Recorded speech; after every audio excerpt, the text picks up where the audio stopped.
Storygram Network. Hosting for this podcast is generously provided by Transistor at transistor.fm. Hi, my name is Laurelee, and this is It's Not About Food. So it's not about food, and it's not about weight.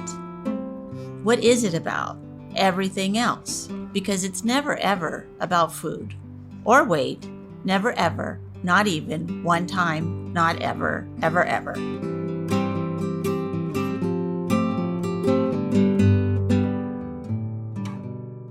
Hello, everyone.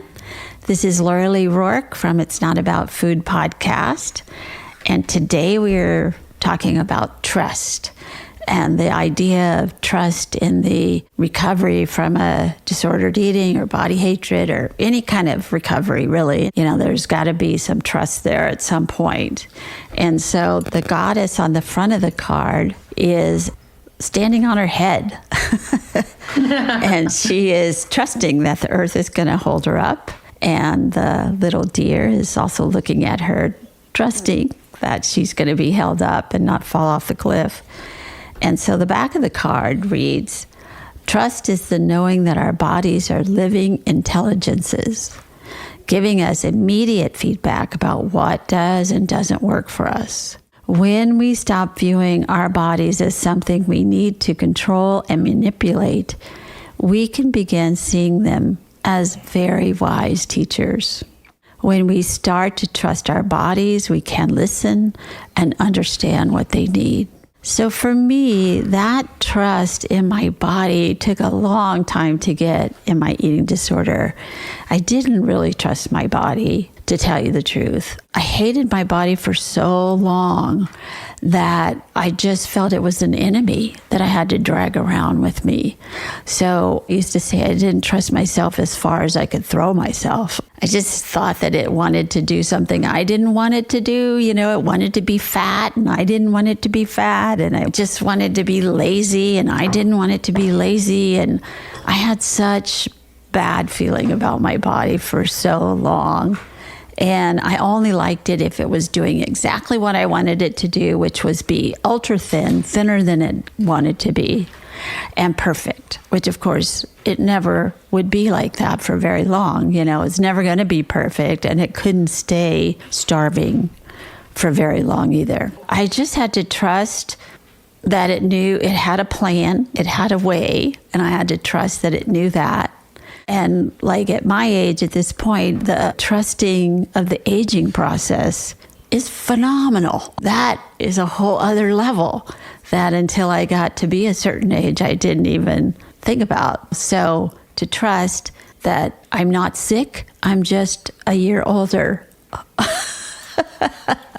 And I have this thing to deal with, whatever it is, this knee, this illness, this arthritis, this whatever. And, you know, we just have all been through the pandemic, and it's hard to trust about that. Now it's hard to even trust it. I've been vaccinated, and it's hard to trust that's going to work, and trust that other people are going to do what they need to do to keep me safe, and just a lot of stuff here. Trusting that my grandchildren, after being out of school, are going to be okay when they go back to school. There's a lot that we have to trust right now that feels very scary to do so. But I have a great example of somebody who trusts and has learned how to trust in order to live and do the work that she does and continues to do. And so I am so grateful that Lindsey is here and is going to talk about what the hell, how does she get through the day with trusting, and how does she help her clients to get through their days with trusting? So, thank you. Yeah, introduce yourself. Tell us what you're doing, what's up with you, and what are you working on? Sure. So I'll just give you a brief synopsis of like what I do. So I'm a licensed marriage and family therapist, and I work a lot with trauma. I work with eating disorders. I work with dual diagnosis, anxiety disorders. My main two areas of concentration right now are equine assisted psychotherapy, as well working with eco psychology and ecotherapy. Wow. And those two things kind of came about because I was seeing that my clients needed more than what could be offered in the office and needing a deeper connection with meaning and purpose. And going with the theme of trust, I was seeing that modern psychotherapy was lacking something that I felt that was really, really needed, and also within my own recovery, my own healing, that had been beneficial for me. When you were talking about trust and trusting our bodies, their intelligence, often, that is what happens in eating disorders. We are not in connection with that. And I think the bigger question is, on a conscious level, how do we as a culture, as a collective, work on embodying and being more mindful in our bodies, because we live in a culture in which, it's go, go, go, it's achieve, it's do this, it's do that. And especially our westernized culture is not set up to really be in a place of embodiment. And so that definitely being key. When you struggle with some of that perfection and that wanting that perfect body, I can't remember what culture. I'm thinking it's Grecian culture. I can't say the exact word in their language, that perfect actually means whole. Oh, interesting. Which is not what it means in this culture. Exactly. It means unattainable, always struggling to be perfect, always struggling. So what a wonderful way to kind of change that meaning to what it really means, and then to come from that place for your clients and for ourselves. I am already perfect. I'm a whole person already. Even if I have stuff I'm working on, I'm still okay. So explain to me what the eco-therapy is. So eco-psychology is really rooted in the wisdom, especially of indigenous culture, that our earth has all the answers. It has the medicine, it has everything. And really, if you look at the cycles of the season, everything, it's really the life and death that every single, day we're going through this consistent wheel of life and death within ourselves. And it's really looking at what we're lacking in our culture is really connecting to the earth that has the answers, that clearly is crying, please help me at this point with our global, just with the earth, the crisis, the animals, the planet, global warming, all of that it's connecting. And it's knowing that we are not separate from, we are all part of. And that it's this separateness, really, with all my studies, it's this separateness, especially in westernized culture, and this rugged individualism that actually really creates a lot of neurosis, which causes a lot of split, which causes a lot of disorder. That's right. I mean, I have clients that say, well, I can't depend on other people because I should be able to do this myself. It's not really the way things are. That we actually need people. We need a community. We just saw that for 2 years in the pandemic, of how many people fell off a cliff, dropped through the cracks. Even if we're loners or people who like to be alone, that was a little much. And we're not islands. And thank goodness for dogs and kitties. Yeah, well, the human basic need is all of us need to belong. Yeah. Right? And then tell me about the equine therapy. So, yeah, equine therapy. So I started that training about, I think it's been maybe 2.5 years ago. The nice thing about, and the beautiful thing about horses is horses are in tune with our energy, our energetic field. Humans, we can walk into a room, we can be angry, and we can act like everything is fine and that we're happy, and we can put on that facade. Horses bypass that. They know exactly how we are, where they are. And so the feedback and the communication that they give us is very clear. It's very clear. And I find that the equine work really cuts through some of the BS. And it gets right to the nitty gritty of what is here. It's very much in the moment. It's also very much leadership oriented. Because how horses are is when you're doing things with them, you're the leader or they're the leader. There's no in between. Wow. So you're both the leaders. Yeah. So with the horses, I work a lot with, somatics, the body, being in the body. For example, one of the exercises I might do is I work with equine. I work in the way of having an intention to work with. If you have an intention when you're working with horses, that is when you're going to get the most out of a session because they're knowing what you're wanting. They're knowing what you're needing. It's clear. The only way to be unsafe around a horse is if they're trained and all that is to have incongruent energy. Wow. Interesting. Because incongruent energy reminds them of a predator. Wow. And that makes them prey. Yeah. Which they're not happy with that. Well, right. And so if you're angry, be angry. If you're afraid of them, be afraid of them. Like, it's okay. And so for an example, like one of the things, if I had like an eating disorder client, which I have had many out there and I like to couple the work, I had one individual struggling with an eating disorder who was working on boundaries and trusting that she could set healthy boundaries. And so her affirmation was, I set healthy boundaries. So her activity was to put a harness on the horse and to lead the horse, okay, and to choose where she was going to lead that horse to. So the intention of I'm owning in my body that I set healthy boundaries, okay, and so now the horse is so attuned to energy that if she pops out of that, the horse usually they're going to stop. They're not going to want to go. So you really have to practice staying rooted in your body.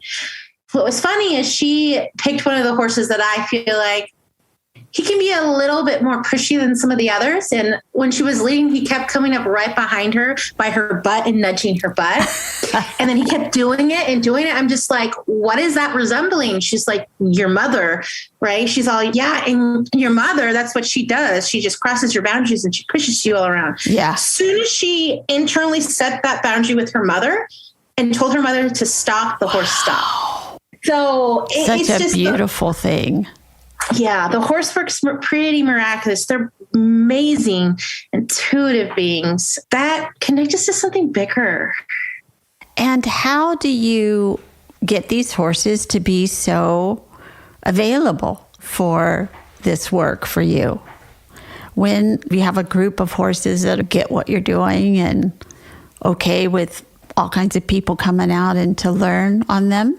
Yeah, the person who owns the horses, my friend who owns the horses, most of them have been together for about 8 years. They're all rescue horses.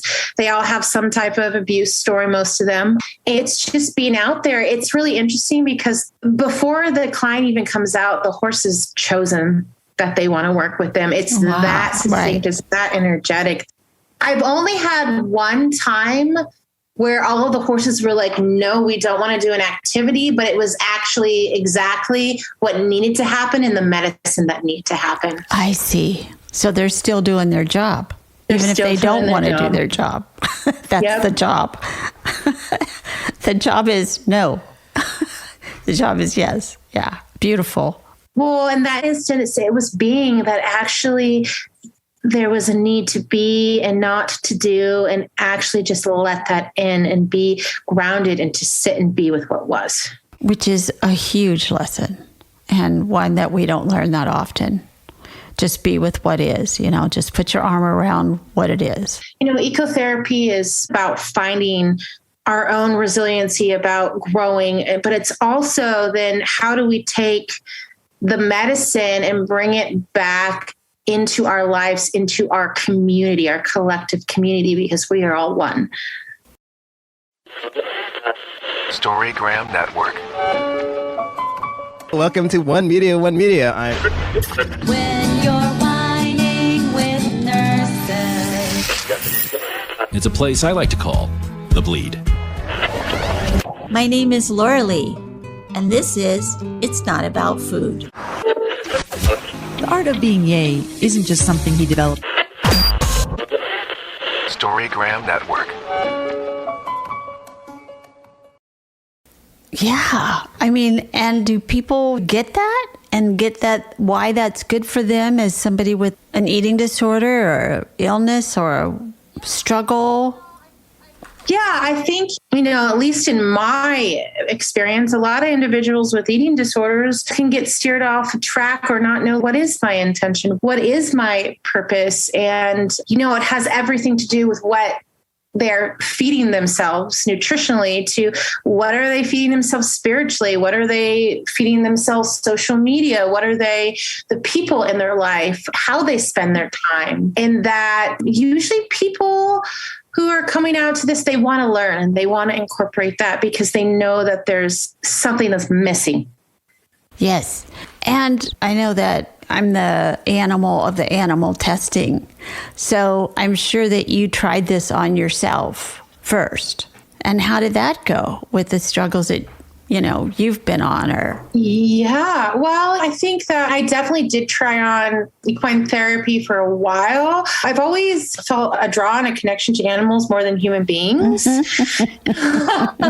Hence my dog, horses, all of that. And so I did that. And I feel like that in my work with the earth, I had to do a lot of healing work in the lens of, in my eco psychology program, healing my relationship with earth, because I felt like it was a bit broken after my fight with chronic Lyme disease and getting sick being outside and all of that. But it really helped me in a way recover from the eating disorder because I was able to really learn to touch in to my intuition with my sense with animals, with the earth in a way that we often get stripped from us at a young age in the culture, So it helped me in that way. And I think also challenge the way that I look at the world and what is actually important.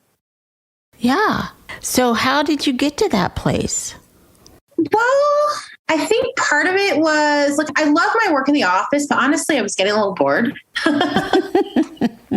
And then the pandemic happened and it's just and I just didn't want to be sitting all the time either. I just felt like there needs to be a more somatic based thing, and what better than animals for most people, because most people feel safer than animals than they do other people. I know, it's so true. So I really very seldom in my life have lived without a dog or a cat or something. Almost every picture of myself when I was a little girl, I have a dog or a cat in my lap, or I'm holding them, or they're on my shoulder, or I'm next to them, whatever. And I feel like they saved my life as a child. Really, I do. And I've had different places that we've looked at for Beyond Hunger to put as our office. And if a landlord said, "Oh, you can't have a dog in here," the discussion is over. Because I found, working with the population I had, that a lot of women that had been sexually molested, emotionally traumatized, physically beaten or whatever, soul death of one sort or another, that the animals in the room was what was going to make them feel safe enough to open up and talk. And I just wouldn't put up with it. I didn't care how great the place was. I wasn't going to get it if I couldn't bring my dog, if other people couldn't bring their dog that they needed to have in the room. So I'm a firm believer in that. And I love that you have such a special connection to your dog. Obviously, it's you and your dog on Facebook. More like it's him and me. Yeah, or just him. And me, I'm the same way. And so you brought in this other animal that so many people are scared of, this big, scary horse. And of course, you're teaching them to trust themselves and to trust this. And what a beautiful way to do that. It really is wonderful. Well, and I had the experience. It's too, I've had two, because I on Sundays, I try to bring out clinicians and friends out to see the work. And I've actually had two therapists that I know, one, who is really afraid of horses. And they've came out and they're just like, I'm not afraid of horses anymore. So great. And there's so much power in oh my God, this 13 or 14 or 1,500 pound animal, they're trusting me. Yes, and they are trusting you not to hurt them and trusting you to be authentic. So beautiful. I don't know anybody that trusts us to do that. I do know that my dog, all my dogs, they might not like certain things I did, but they love me enough to look past that. Well, and I think animals too, they're such a good way to learn boundaries as well. Yeah. And intuitiveness. If my dog doesn't feel good, she won't eat. Unlike me, if I didn't feel good, then I needed to probably eat more. And I couldn't tell the difference between not feeling good physically and not feeling good emotionally. But she's pretty clear. Or I like this food or I don't like this food. And I don't care. I'm not going to eat it. I don't like it. Especially my cat is more like that. She doesn't care. That little can of cat food costs $5. She's, well, I don't care. I'm not eating it. Don't want it. Sorry. And we can learn a lot from that kind of boundaries. Yes. Yeah. So how is your health going, if you don't mind me asking? Yeah, it's up and down. I've got some stuff going on that I feel like there's still some things that are missing, but I've got some doctor's appointments set up to see what the next step is. I'm working with a naturopath, and I just feel like it's slow and steady. Yeah, you remind me of, I have clients who have long COVID, and that is a very, very wiggly thing. There's just not enough information on any of this. But what I've always so admired about you, Lindsey, is you are tenacious in your recovery. And you have looked under rocks and over the hills and dells, and you have searched for what you need. And that, to me, it's a beautiful way of showing that you love yourself. You're here for you. Thank you. Yeah, I appreciate that. It's very interesting too. I feel for your client because one of my doctors who specialize in Lyme, which is still kind of taboo in our westernized medical system, is saying that there are a lot of the aftermath of Lyme, because Lyme is something called a stealth pathogen. And that actually a lot of what long haul, and he's written some good articles, it also acts like a stealth pathogen. And so it leaves this aftermath of all these symptoms, these chronic symptoms. Yes. Very similar. And she was, I have actually 3 clients. And one of them got COVID right away before there was any testing, or nobody knew what the hell's going on, and has been suffering since then on some level with that, and has had doctors look her straight in the face and say, no, you can't have that. It works itself out, and then You get better. You'll get better. And we don't even have a test result that showed that you had it in the first place. So maybe you didn't have it.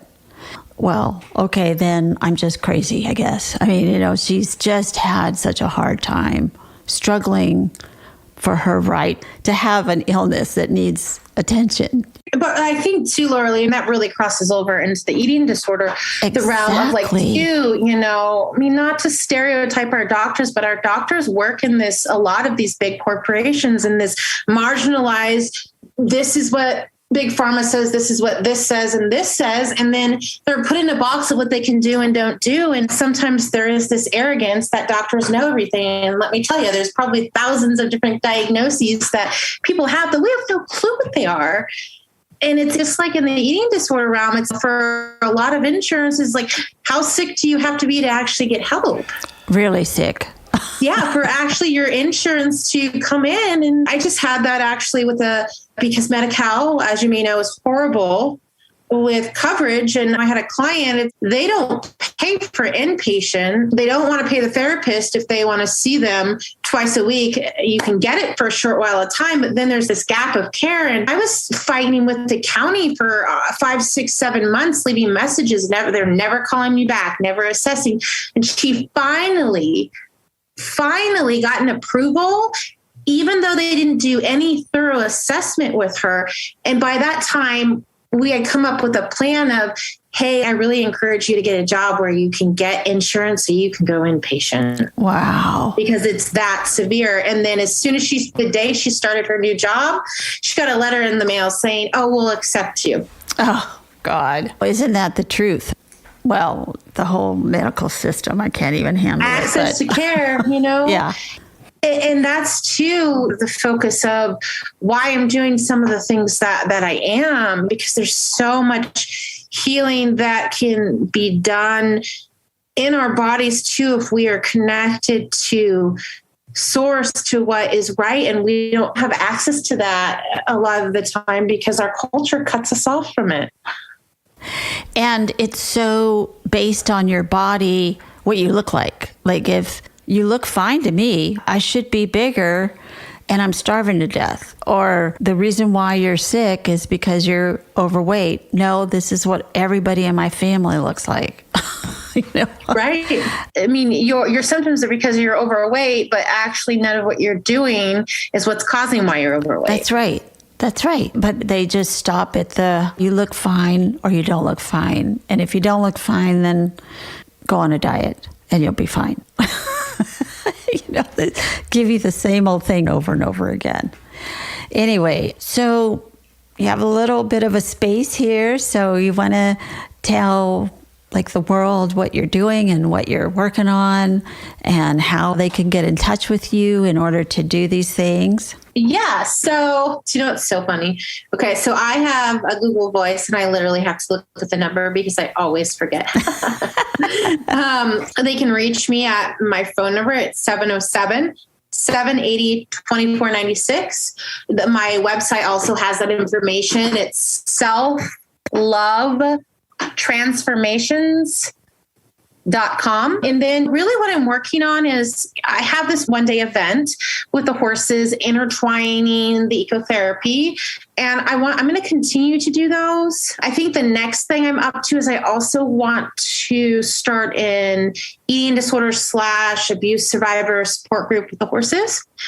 I'm kind of downgrading my one-on-one sessions. Like I had a few transition out and I'm trying to do a little bit less so I can do more of the ecotherapy and equine facilitated psychotherapy. So that's what I'm working on. And then also just working on, hopefully soon, taking a nice vacation. I feel like I just need a break. Yeah. I feel like the last 2 years have been a lot, but I'm really working on continuing to integrate those two things and how I really feel like our world needs more of the community-based aspect. It does. It does. I think that we got starved for connection, and probably we still are. I see this new variable raising its head, and this really did a number on the human population.